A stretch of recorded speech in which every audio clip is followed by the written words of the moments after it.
kita harus memperkarakan, mempersoalkan apa yang dirasa Bapa tentang kita, saudaraku. Karena Bapa adalah pribadi yang hidup. Dia berperasaan dan pasti merasakan di dalam hatinya mengenai keadaan masing-masing anak-anaknya.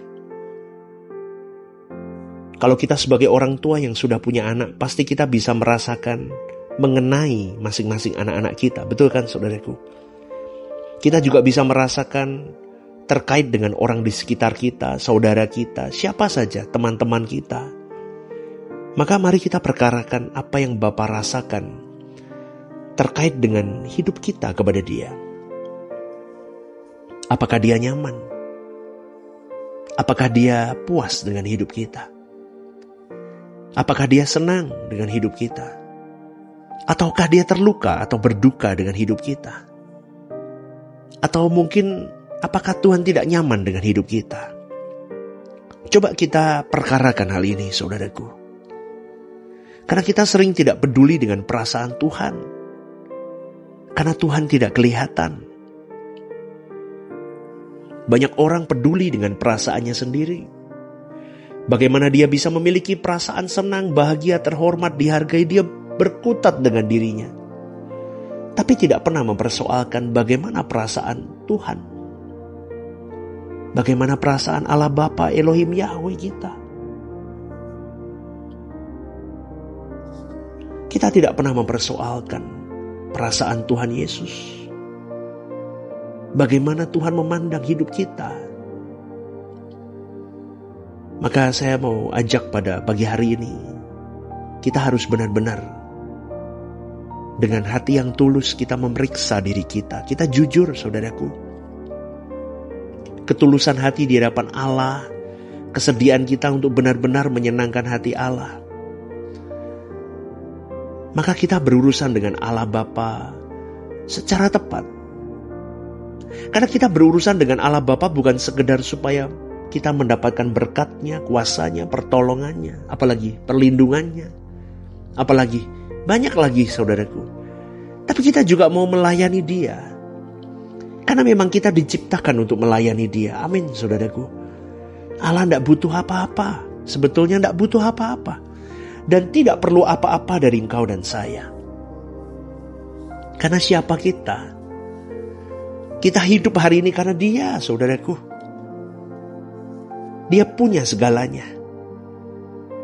Tapi Allah yang memiliki segalanya, bahkan yang memiliki hidup kita pun berkenan berurusan, berinteraksi dengan kita.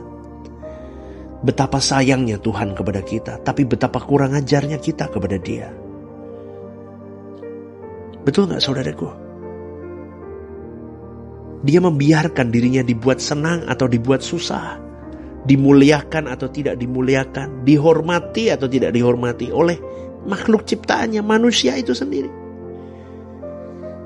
Maka pada pagi hari ini kita harus mulai memilih dan menentukan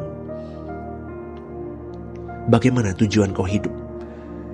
Apakah kau hidup mau menyenangkan hati Tuhan atau tidak? Kau mau hidup menghormati Dia dengan layak atau tidak? Kau mau hidup memuliakan Dia atau tidak? Kau mau hidup menuruti kehendak Tuhan atau tidak? Kita harus serius, saudaraku, perkarakan ini. Apa yang dirasakan oleh Tuhan mengenai hidup kita? Jangan merasa aman dengan kekristenanmu. Saya katakan ini supaya kita semua sadar. Kita semua bangun dari tidur berkepanjangan kerohanian kita. Karena tanpa ketulusan dengan Tuhan, maka kita tidak akan pernah mengerti di mana posisi kita. Karena berurusan dengan Allah bukan hanya karena mau mengeksploitasi, menggali, memanfaatkan kuasa Tuhan, kasih Tuhan, kebaikan Tuhan, bukan. Tapi kita mau mengabdi kepada Dia. Kita menyerahkan diri kita untuk diperalat untuk kepentingannya. Bukan kita memperalat Tuhan untuk kepentingan kita. Kita harus melayani Dia. Artinya kita harus melayani perasaannya. Kalau kita dengan tulus benar-benar berurusan dengan Allah, berinteraksi dengan Allah, dengan motif yang benar, yaitu mengabdi, melayani Dia. Maka kalau ada yang salah dalam diri kita, ada yang keliru dalam diri kita, Bapa pasti beritahu, saudaraku. Karena Allah mau berbagi perasaan dengan kau dan saya. Apa yang Dia rasakan tentang diri kita, terkait dengan diri kita, Dia pasti katakan, saudaraku. Allah Bapa pasti ingin membangun hubungan yang indah dengan kau dan saya. Hubungan itu kekal sampai di abadi nanti. Bukan hanya sementara kita hidup di bumi saja, tidak. Tapi hubungan yang kekal itu sampai di kekekalan kelak. Wah, indah, saudaraku, betul. Tapi dibutuhkan ketulusan. Tidak boleh ada agenda lain. Tidak boleh ada agenda lain. Matikan segala agenda diri kita, supaya agenda Tuhan hidup dalam hidup kita. Wah, keren, saudaraku. Jadi terlihat kok orang tulus atau tidak tulus. Kalau orang tidak tulus bertuhan hanya karena mau memanfaatkan Tuhan, pasti hatinya terikat dengan dunia ini. Hatinya pasti penuh kebencian, dendam, sakit hati. Dan orang begini actionnya biasanya mengupayakan orang lain menderita. Jahat dia biasanya. Dia gak suka orang lain bahagia. Kebahagiaan orang lain itu penderitaan untuk orang seperti ini. Kesuksesan, kemajuan orang lain itu menjadi sayatan terdalam untuk orang-orang yang jahat begini, saudaraku. Ini orang-orang yang tidak pernah berjalan bersama dengan Tuhan dan tidak layak berjalan dengan Tuhan. Pagi hari ini saya mau mengingatkan kita jangan sampai seperti orang model begini, saudaraku. Itu mengerikan. Betul, tidak layak dia jalan sama Tuhan. Lama-lama orang itu jadi buta. Tidak tahu dan tidak mau tahu akhirnya bagaimana keadaan dirinya di hadapan Allah. Dia sudah tidak lagi memperdulikan apa yang Tuhan rasa tentang dirinya. Dia don't care dengan itu semua. Egois biasanya. Dan hidup orang begini, egosentris, berpusat pada dirinya, tidak berpusat kepada Allah. Kau dan saya harus hidup berpusat kepada Allah.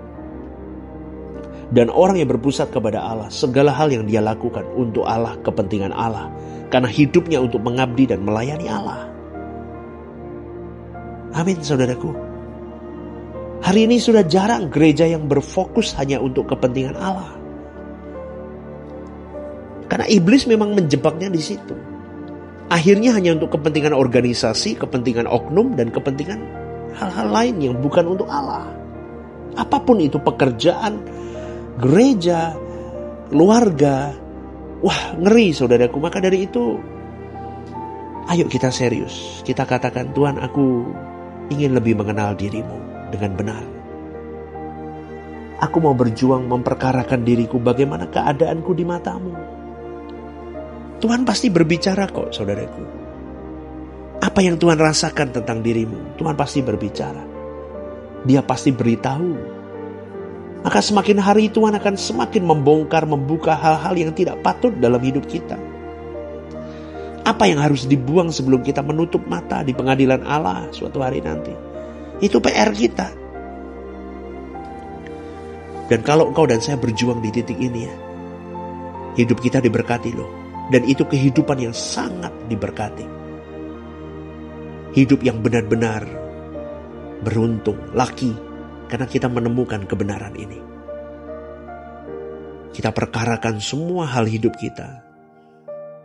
Sampai kita bertanya, kau rasakan apa Tuhan dengan apa yang aku lakukan? Wah, keren.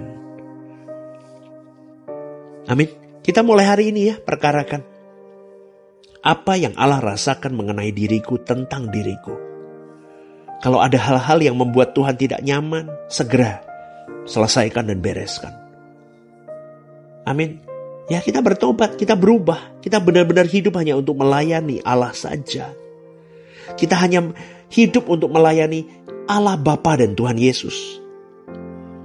Kita hidup hanya sungguh-sungguh untuk mengabdi dan melayani Dia. Percayalah saudaraku, kebutuhan-kebutuhanmu akan dipenuhi. persoalan-persoalanmu akan diselesaikan pada waktunya. Tuhan pasti bela engkau dan saya, kalau engkau dan saya layak dibela. Tuhan bukan hanya mengasihi kita, tapi Tuhan juga mengasihi orang-orang yang kita kasihi. Tuhan juga menjaga orang-orang yang kita kasihi. Luar biasa bukan?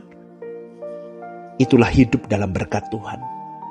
Berjuang saudaraku, sampai Tuhan benar-benar memiliki hubungan yang intim dengan kau dan saya. Dan itu, persahabatan itu terjalin sampai di kekekalan kelak.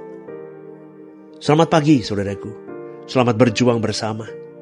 Tuhan memberkati.